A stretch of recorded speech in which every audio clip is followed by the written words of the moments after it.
Vozes do Planeta, com Paulina Chamorro.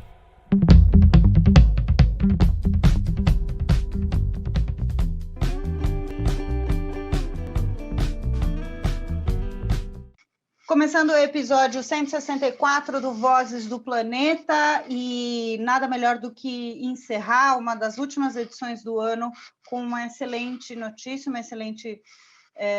notícia para a história natural brasileira. E eu tenho um grande prazer de novamente convidar meu querido amigo, o Ricardo Cardim, botânico, para nos contar sobre essa história. Tudo bem, Ricardo? Oi, Paulina, tudo bem com você? Bom, tudo bom com os ouvintes? Bom, vamos falar sobre essa grande história. A gente está falando sobre a árvore que deu nome ao país, só que é uma descoberta recente, no último dia 22 de novembro, que veio, então, a conhecimento de um pau-brasil de quase 600 anos. E eu queria que você contasse, daqui a pouco a gente vai ouvir mais detalhes sobre essas expedições, mas para a gente já começar falando sobre a importância disso para a história natural brasileira, como eu coloquei agora na abertura, Ricardo. Paulina, olha, é uma situação que eu diria milagrosa, na verdade, porque num país, né, que é dono da maior biodiversidade do mundo, que não sabe aproveitar isso, né? A gente destruiu 88% da nossa Mata Atlântica. Esses 12% que sobreviveram, grande parte está super alterado, machucado, já não tem mais as árvores grandes, não tem mais os bichos. A gente encontrar em pleno século XXI, ano 2020, um pau-brasil de 600 anos é algo surreal, né? É algo realmente incrível.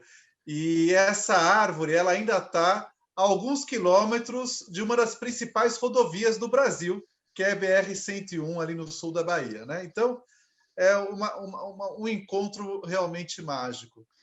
Tem um outro componente importante, falando de história natural do Brasil, porque é uma região, o sul da Bahia, né? Se a gente for pensar um pouquinho mais acima, você tem o Parque Nacional do Pau-Brasil, você tem já uma área onde, né, entre aspas, chegaram os portugueses, né? Chegaram, então, então, eu fico imaginando como é que toda essa Mata Atlântica não tinha sido destrinchada, né? Porque para ter uma testemunha da história realmente impressiona isso, né? Não, você falou bem, Paulina, porque o pau-brasil foi a primeira coisa que os portugueses destruíram quando chegaram aqui no nosso território, né? Já chegaram tirando o pau-brasil. E o interessante é que essa árvore está no assentamento pau-brasil, né? Que é um assentamento do MST, na cidade de Itamaraju, sul da Bahia. E é um local muito interessante, porque assim, é uma floresta de Mata Atlântica densa, com grandes árvores. Um trecho é floresta primária, outro trecho é cabruca, né, quando você cultiva o cacau na sombra das grandes árvores. Tem toda uma comunidade trabalhando ali. E é um local de muitas pedras grandes, então tem até a pedra do Monte Pescoço. São pedras do tipo Pão de Açúcar, no Rio de Janeiro, tanto que quando a gente dormiu lá, em cima de uma pedra, né, na meia da floresta, eu me lembro de acordar e ter a sensação que eu estava na Lagoa Rodrigo de Freitas, no Rio de Janeiro, porque você tinha aquele monte de pedras redondas, enormes, cheias de floresta e bromélias, claro que bem mais preservado que o Rio, né? E uma coisa interessante é que o pau-brasil está no meio dessa floresta e dessas pedras você avista o Monte Pascoal, que é o que o Pedro Álvares Cabral vislumbrou ali em 22 de abril de 1500, né? Então, está do lado da onde Pedro Álvares Cabral chegou invadindo o Brasil, né? Não descobriu, invadiu o Brasil. E como é que essa árvore sobra ali, né? Então, é realmente algo, como eu disse, mágico, porque ela também não está no local de acesso impossível, tipo um buraco entre duas pedras ou o topo de um morro inacessível. Não, ela está no lugar que você chega em uma hora de caminhada, uma caminhada suave, que até uma pessoa idosa consegue fazer estando com boa saúde. Então, é de se perguntar, né? Essa natureza nossa é tão rica nesse país que a gente consegue ainda encontrar situações como essa, né? Pois é, bom, a gente se conhece já há bastante tempo a gente troca ideias, eu te entrevisto há bastante tempo, e eu lembro que quando a gente se conheceu, você estava com um projeto que chamava As Testemunhas, como é que era? As Sobreviventes, né? Que era justamente das árvores centenárias, principalmente em São Paulo, que você estava buscando, foi aí que a gente se conheceu. E você já contava de todas essas histórias em torno das sobreviventes, né? E aí depois veio o seu livro impressionante, que são realmente as árvores gigantes da Mata Atlântica e seus vestígios, né? Fruto aí de um estudo desde 2016 que você vem fazendo, quer dizer, você vem de muito antes, mas com expedições, né? Desde 2016 com esse foco. E eu queria ouvir de você agora a sua emoção, pode ser meio clichê, mas para quem te acompanha há bastante tempo, eu queria ouvir as suas palavras de emoção quando você chegou e se deparou com essa testemunha sobrevivente, talvez pode ser uma sobrevivente também, da história natural do Brasil. Ricardo? Paulina, primeiro, assim, né? Eu tô já pensando comigo mesmo, né?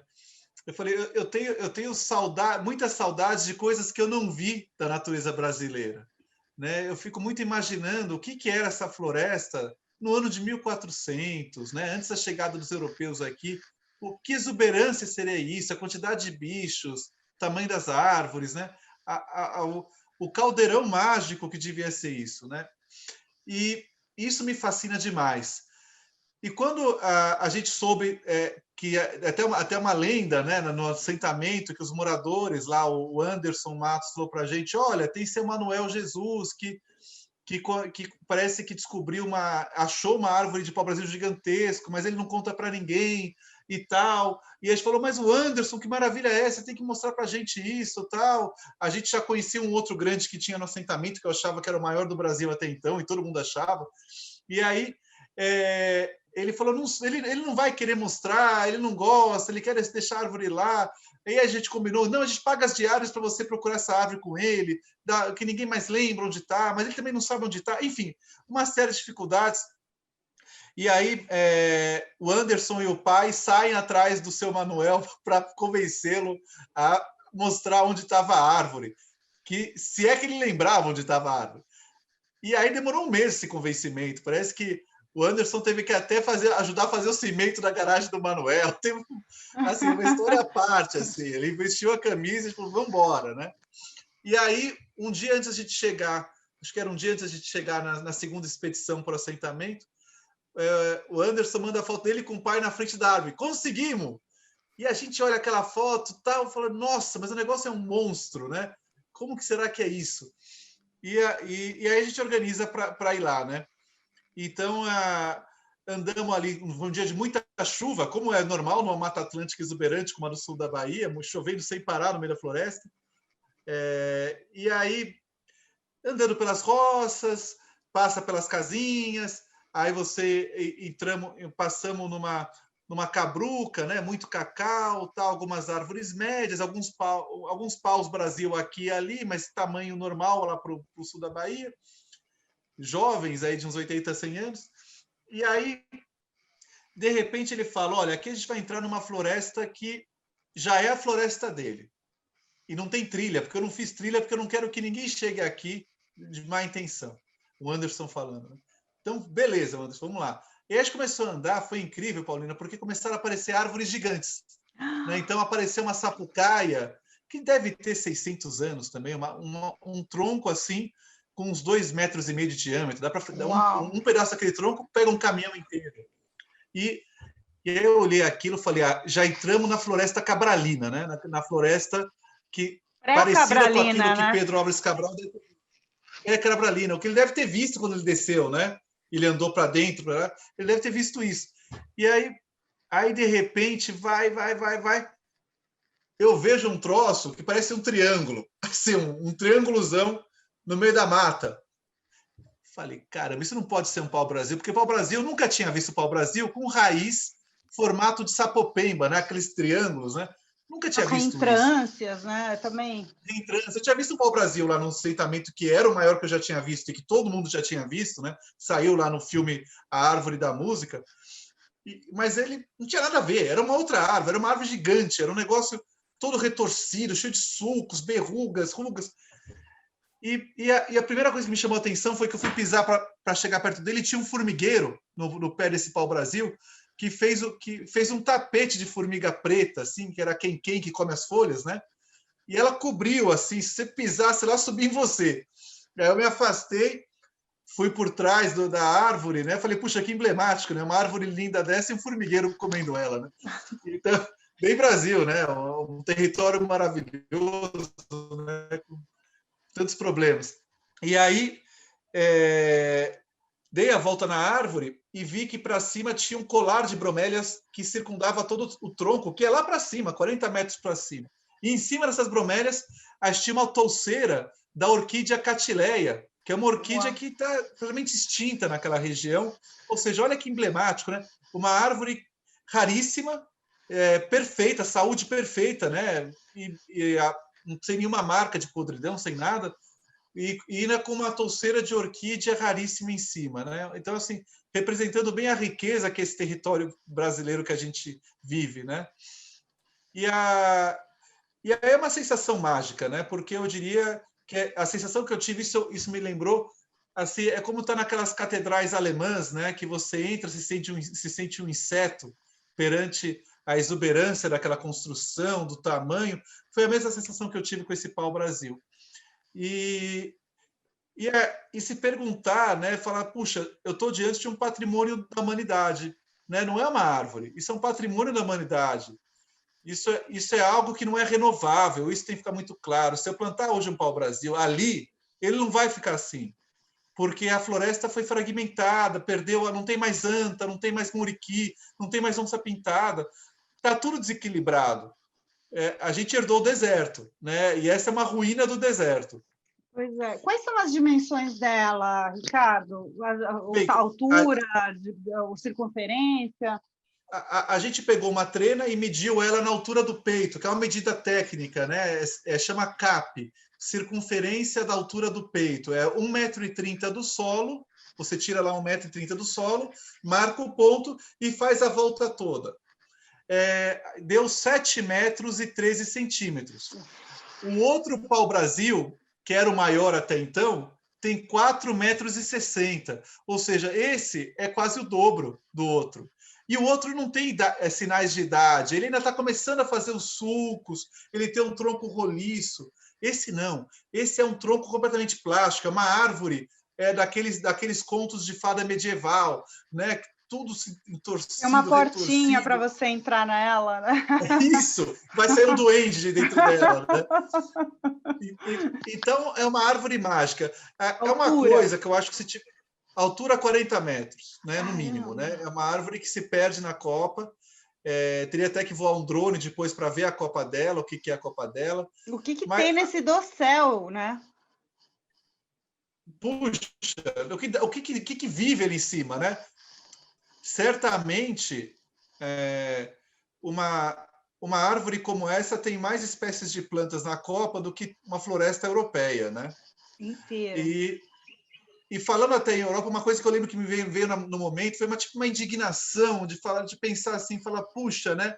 A gente tem esses tesouros aqui uma floresta com uma biodiversidade enorme e no Brasil ninguém conhece, ninguém dá valor, né? Se isso aqui tivesse na Alemanha, ia ter uma visitação mundial para conhecer a árvore, com toda a tecnologia e sustentabilidade, valorizando a cultura local, ia ter lojinha de souvenir na saída, camiseta, árvore de pelúcia, tudo, né?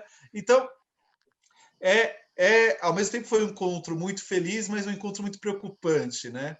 E a gente saiu de lá tendo que tomar uma difícil decisão. E aí, divulgamos essa árvore ou não? Né? E o medo dessa árvore ser saqueada por alguém, né? E aí vocês optaram, então, por divulgar, que talvez pelas reações que a gente tem feito, a gente está conversando bem na semana que veio, né, ao conhecimento público essa descoberta, e pelo menos até agora as reações têm sido das mais positivas, ou seja, existe uma emoção e um encantamento, pelo menos, assim, no grande público, pelo que eu tenho visto, pelo menos. O que você acha? Eu acho que tem sido muito positivo, e a gente tinha uma coisa que a gente queria muito, é que essa árvore se tornasse, além de um símbolo para o assentamento pau-brasil, mas uma fonte de renda para os moradores, né? Que os moradores consigam recursos para hospedagem, capacitação da população como guia turístico, para preservar e manejar o entorno dessa árvore, né? Ou seja, deixar ela o mais possível intacta, fazer uma trilha que não seja impactante para a árvore. Enfim, a gente falou, puxa, né? Se a gente conseguir, às vezes, divulgar isso pelos canais certos e isso ser ouvido pela população, quem sabe até o estrangeiro, a gente pode acertar a mão para preservar a árvore e melhorar a vida daquela comunidade que preserva essa árvore, né? Exatamente, então, boa ideia, excelente.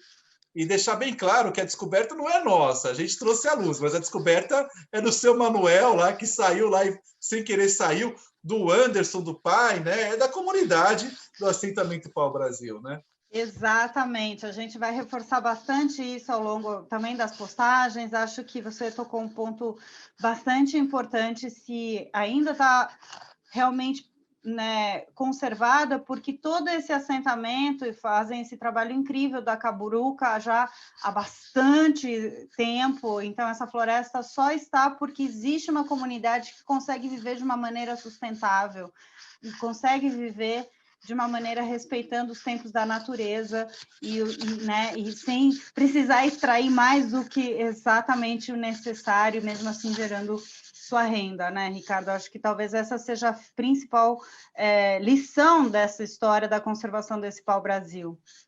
E aí, Paulina, eu até lanço aqui um apelo, né? Eu percebo que hoje tem muitas empresas de chocolate gourmet, né? Que a gente fala, chocolates especializados, que tem outros vieses de mais qualidade, de responsabilidade socioambiental, tudo. Mas eu vejo que esses chocolates, essas empresas, elas ainda não acordaram para a Mata Atlântica. Não tem uma dessas empresas por isso que eu conheço, que tem lá as fotografias da floresta, das suas árvores, do significado dessas árvores gigantescas que estão sendo preservadas. Então, esse chocolate nesse assentamento deveria ter um valor de mercado muito maior do que qualquer outro chocolate, porque preserva o maior pau-brasil da nossa história conhecido, relatado. A gente não tem registros em outros livros, em científicos, que mostrem uma árvore desse tamanho. Essa é a maior de todas, né? Pelo menos que chegou até nós, olha, existe isso, né? Então, isso também acho que tem que ser chamado a atenção, né? Essas marcas de chocolate que valorizar, muito né? importante isso que você está colocando. Já estamos chegando para o final, a gente vai ouvir daqui a pouco também o Alex Vicentini e o Cássio Vasconcelos, que participaram também dessa expedição, para ouvir deles. Eu lembro que no seu livro e nas nossas conversas, mas no seu livro principalmente, aparece muito essa questão, me chama muito a atenção, porque é um conceito dentro da pesquisa, principalmente dentro da pesquisa da biologia, que é fundamental, que a gente não tem dimensão, a gente estuda ambientes e estuda a conservação a partir do ponto onde se começou, né, a ter dados. Então, isso pode nos dar uma sensação errônea do que era, na verdade, né? Então, quando você fala de estimativa de baleias, você começou a pesquisar em 1950, número de baleias, então, esse é o ponto de partida, e a gente acha que aquilo era o ideal, só que poderia ter sido muito mais, né? E eu acho que na questão, você trata muito disso no seu livro, que fala dessas florestas, que não era exagero, então, no que a gente via nas pinturas, que a gente até achava que poderia ter sido, mas esse pau-brasil prova de que não era um exagero, que existiam realmente árvores daquela dimensão, e a gente não tem absolutamente mais nada, a gente tem fantasmas hoje do que foi realmente a Mata Atlântica, né, Ricardo? Exato, como disse o Warren Dean, né, lá no livro dele, A Ferro e Fogo, que é um livro fundamental da Mata Atlântica, herdamos o deserto, né? Então, o que acontece é que árvores como esse pau-brasil certamente existiram no centro do Rio de Janeiro, certamente existiram no bairro do Flamengo. E, o Rio de Janeiro tem um clima propício a árvores gigantes que nem ao sul da Bahia. E tudo foi destruído, né? Não só o pau-brasil, mas outras árvores também. Então, eu entendo que esse pau-brasil, né, ele tem que ser um símbolo de resistência, né? Ainda mais no momento atual que a gente vive, de políticas equivocadas para o ambiental, de um planeta que também está correndo risco, a gente sabe disso, não adianta negar, né? Então, ele tem tudo para se tornar um símbolo do nosso país, como resiliência da natureza e esperança de que é possível a gente restaurar de novo.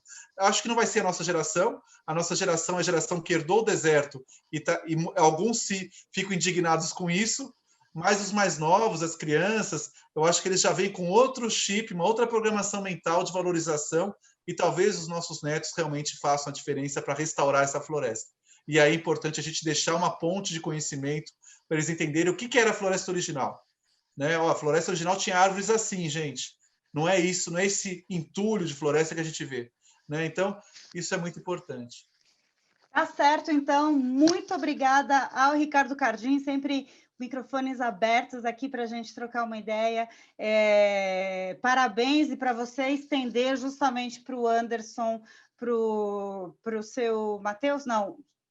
O seu Manuel, e toda a comunidade do assentamento Pau-Brasil que conseguiram manter essa riqueza de floresta, trabalhando sempre nos limites que a natureza pode nos fornecer. E para você e toda a galera da expedição, que a gente vai ouvir daqui a pouquinho, então, os depoimentos deles também. Obrigada, Ricardo. Eu que agradeço, Paulina. Sempre um prazer estar aqui. Bom, e seguindo, então, Cássio, eu queria que você contasse, então, dessa sensação, primeiro, e já trazendo também a sua experiência, né? O seu trabalho fotográfico tem muito dessas grandes árvores. Você já também participou em algumas etapas também do livro, né? Essas expedições que o Ricardo também fez para o livro dos remanescentes, em busca das gigantes, né? da Mata Atlântica e seus vestígios. Então, eu queria começar pela emoção, né? Como foi essa trilha até a chegada desse exemplar tão importante?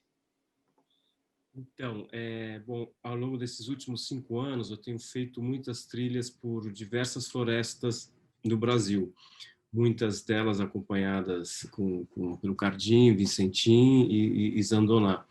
E é sempre uma emoção quando a gente encontra uma árvore grande, que está bem preservada, e fora o passeio, é sempre muito bonito, e é interessante notar como cada floresta é muito diferente da outra, mesmo sendo todas do bioma de Mata Atlântica. Isso eu aprendi muito, né? Porque eu sou fotógrafo, é claro que o Cardinho, o Alex, o Zandoná conhecem muito bem isso, mas para mim foi uma experiência muito boa, né? Ter conhecido florestas da região sul até do Nordeste.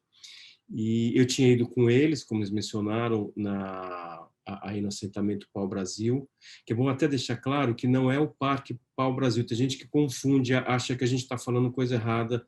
Não é. O Parque Pau-Brasil é uma coisa em Porto Seguro, o assentamento Pau-Brasil é outra floresta perto de Itamaraju. Então, só para deixar claro, assim... O Parque Nacional do Pau-Brasil fica mais para cima em Porto Seguro, a gente está mais para o sul do Itamaraju, fica mais ao sul da Bahia mesmo, a uns 180 quilômetros. Estivemos também no Parque do Pau-Brasil e documentamos todas as grandes árvores que tinham lá. E, assim,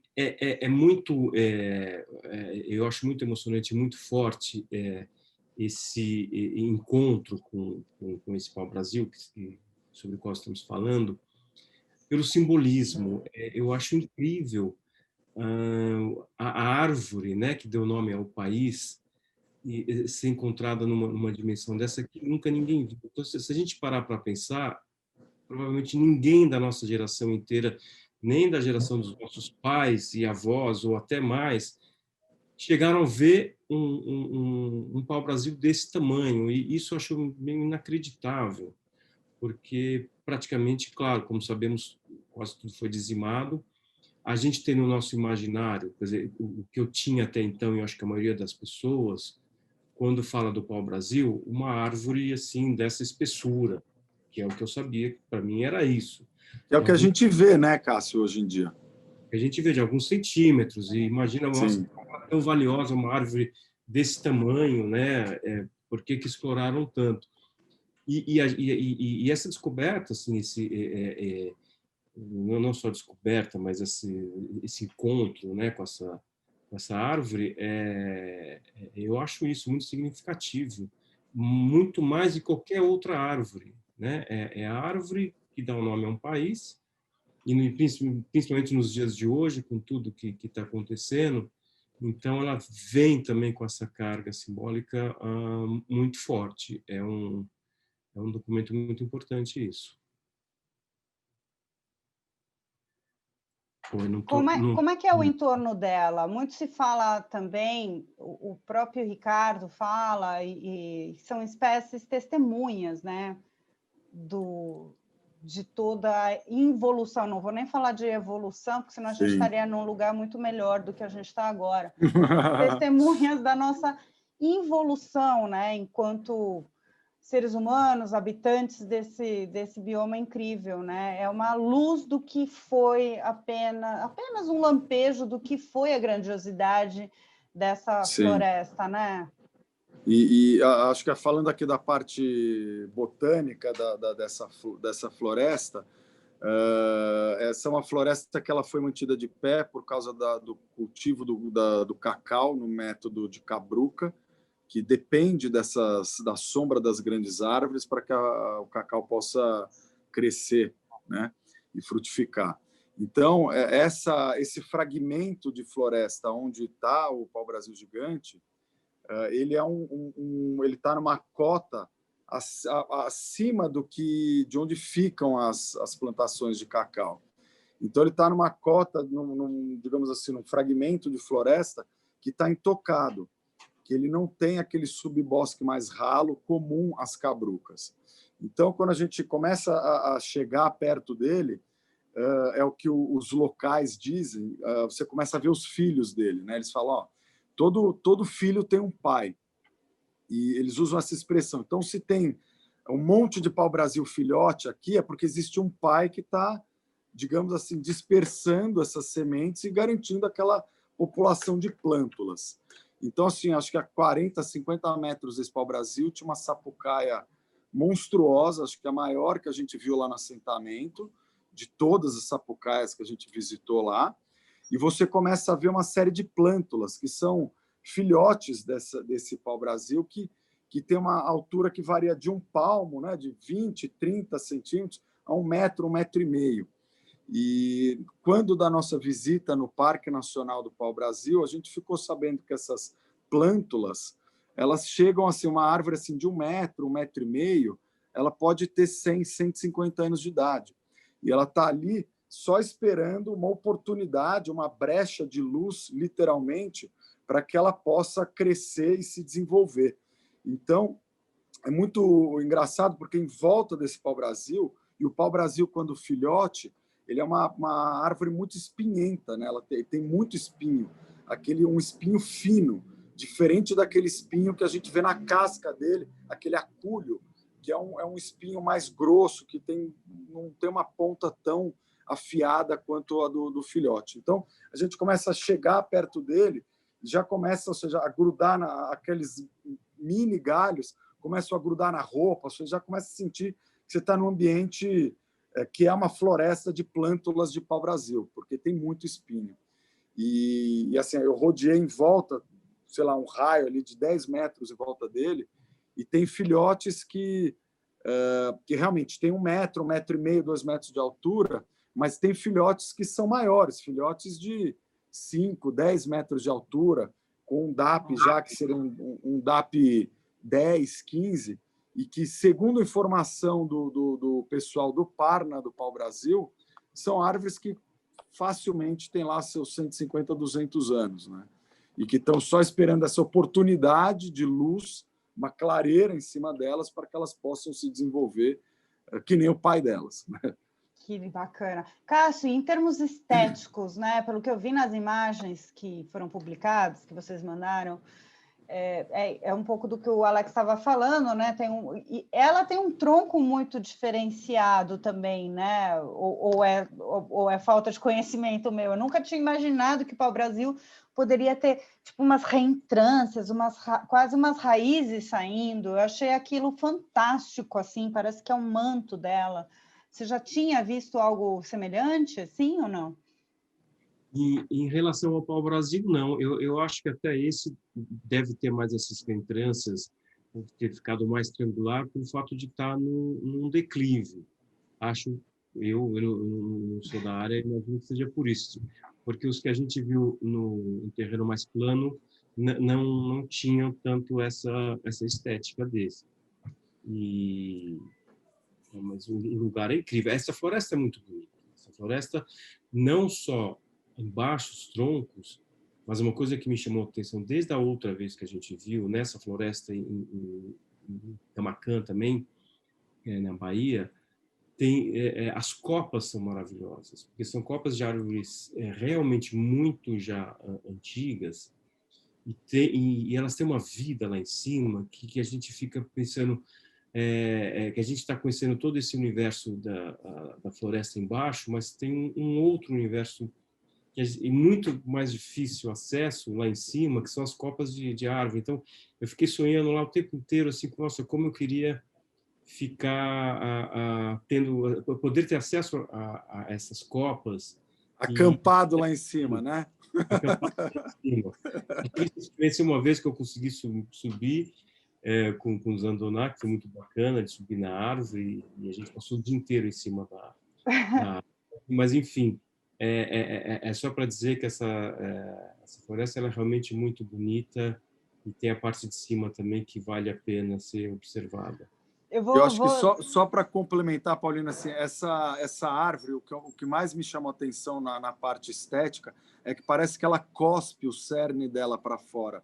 Ela tem umas rugas que é como se fosse uma erupção de cerne para fora do tronco e tem um efeito estético impressionante. São uns nódulos, assim, é incrível, incrível mesmo. Parece que é o cerne da árvore.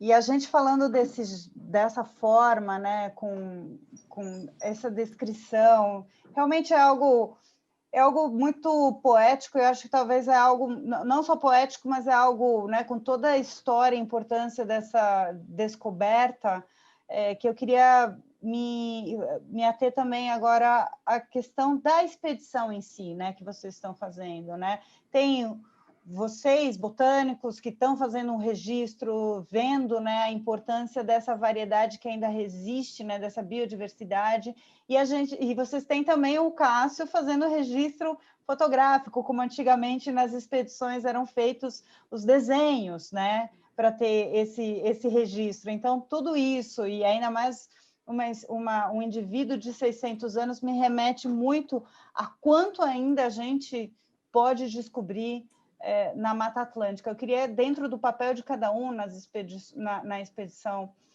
de vocês, falar um pouco sobre isso, sobre essa reminiscência mesmo, né, a um tempo, né, passado que tinha essa variedade tão grande e que ainda hoje vocês possam ter descoberto uma coisa semelhante. Bom, começa aí, Cassião. Vai lá, Alex. Não, eu acho que em alguns momentos ali eu tenho claramente a sensação de que a gente é um bandeirante, né? Que a gente está de alguma maneira percorrendo caminhos do mesmo jeito que os bandeirantes faziam há muito tempo atrás. Além de visitar o Pau-Brasil Gigante, uma das missões dessa expedição era visitar uma formação rochosa que ficava em frente ao nosso acampamento, que a gente fica no Morro das Orquídeas, e é uma formação rochosa que tem uma floresta que sobe pela lateral, por uma das encostas dessa pedra, e lá em cima a gente podia observar por binóculo, né, lentes teleobjetivas e tal, que tinha uma floresta, daquelas florestas antigas e muito atarracadas, uma floresta de bonsais. né? Porque está lá em cima da pedra, não tem muito profundidade de solo e etc. Então, quando a gente subiu nessa pedra que eles chamam lá de Morro do Cucuruto, a gente também fez um adiantamento de algumas diárias para o guia para que ele pudesse abrir a trilha, e a gente chegou em lugares que eu tenho certeza absoluta que a gente foi os primeiros seres humanos a botar o pé lá em cima, porque ninguém do assentamento que está lá há 30 anos subiu, ninguém teve, digamos, como disse o guia, a ousadia de subir lá. Para que eu vou subir nesse morro se eu não preciso subir? Essa é a mentalidade deles. É uma lógica. Não vou subir se eu não tenho nada que fazer lá, eu não vou subir, né? Então, de fato, assim, às vezes eu tenho essa sensação de que a gente é quase os bandeirantes do século XXI. A gente está tentando buscar áreas virgens, áreas intocadas. Os naturalistas, melhor que bandeirantes, os naturalistas. Exatamente. Mas assim, buscando áreas que estão lá como sempre estiveram, né? Que não tem uma ação antrópica direta que pode interferir no equilíbrio daquele ambiente.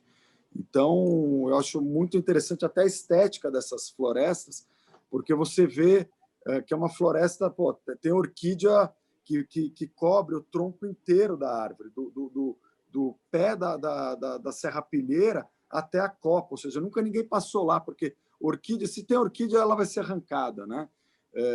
Como o Zandoná diz, o colecionador de orquídea, quando ele vê uma orquídea, ele fica num frenesi tão grande que ele compara um tubarão com sangue na água, né? Então, se você vê um tronco de uma árvore numa região dessas e ele está coalhado de orquídeas, a altura da mão, a altura dos olhos, é porque ninguém nunca passou lá.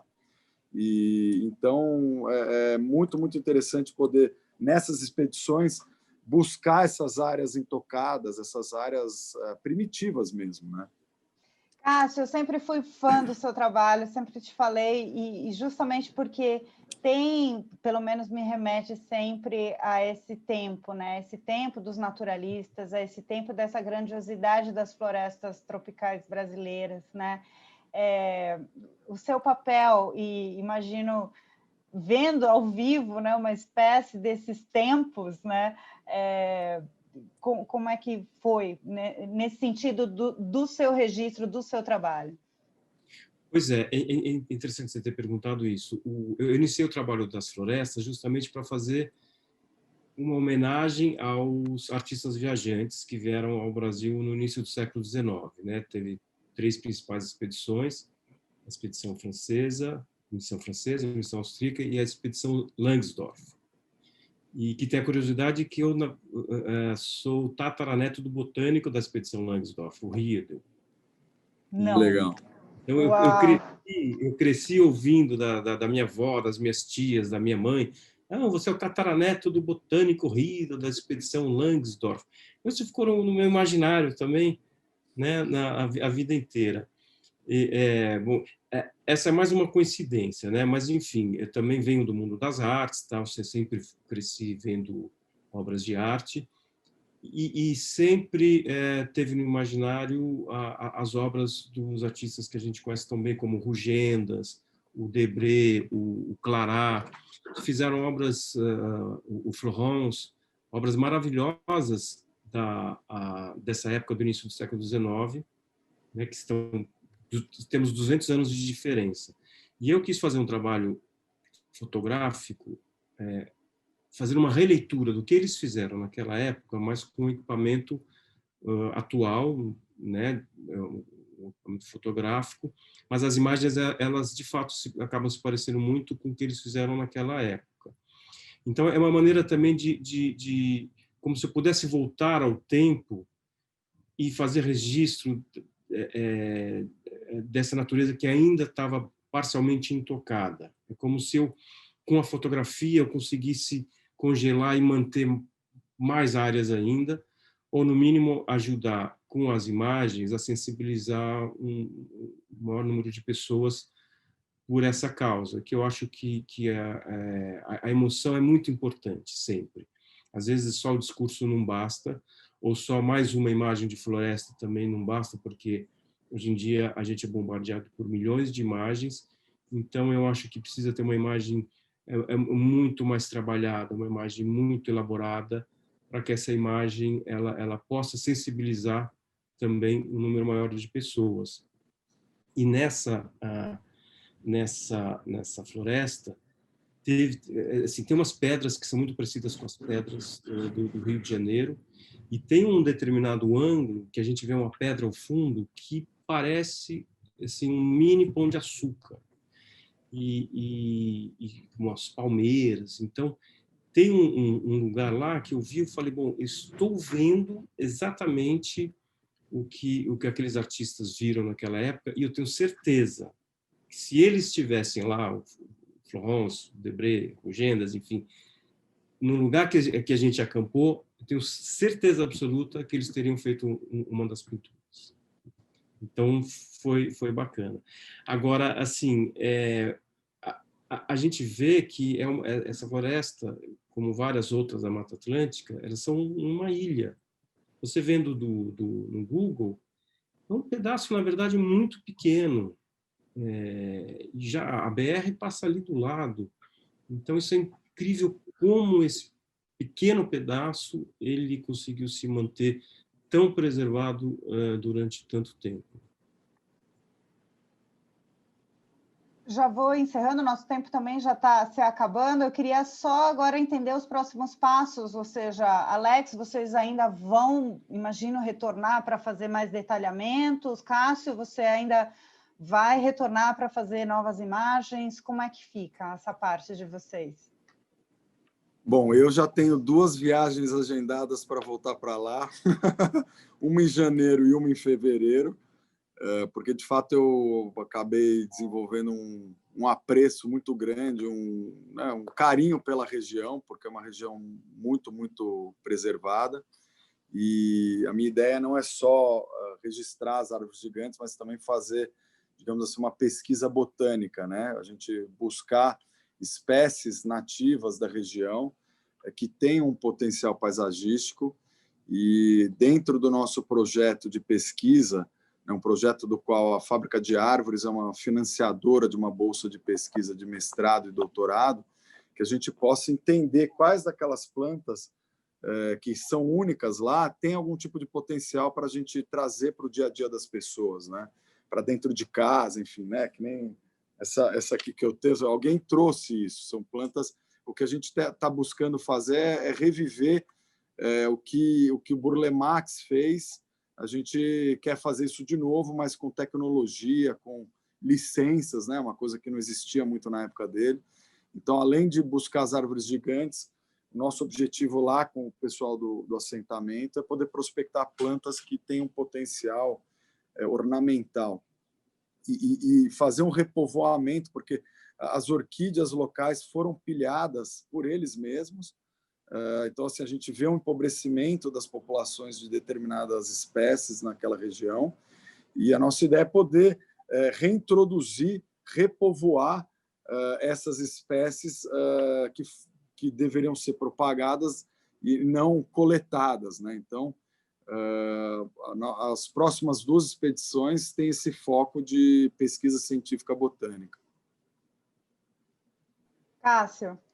Bom, eu pretendo voltar, sim, também, como disse o Alex, eu gostei muito dessa região, e cada ida a gente descobre novas coisas, assim, então ainda tem muito a ser conhecido, explorado lá, e em várias outras regiões do Brasil, né? E temos a Amazônia também que pretendemos trabalhar, fazer, né, viagens para a Amazônia. Então, ainda vai ter muita coisa pela frente. Só para finalizar, a gente está buscando, a nossa ideia é fazer uma série, né, algum tipo de material audiovisual, uma série contando um pouco sobre essas expedições. Então, a gente está em busca aí de parceiros, patrocinadores, para ajudar a gente a montar esse material audiovisual. Então, quem tiver interesse é só procurar a gente. Muito bem. Eu queria agradecer. Daqui a pouco vocês ficam, então, com o Ricardo Cardim. Também vou captar algum depoimento também sobre essa região com o Luciano Zandoná, mas agora eu queria agradecer, então, a participação do Alex Vicentini aqui no Vozes do Planeta. Obrigada, Alex. Obrigado, Paulina. E também do Cássio. Cássio, muito obrigada, convidadíssimo para a gente. Agora que vocês estrearam, estão convidadíssimos para a gente voltar para fazer uns episódios bacanas falando sobre a riqueza desse Brasil. Obrigada, Cássio. Maravilha, muito obrigado, Paulina.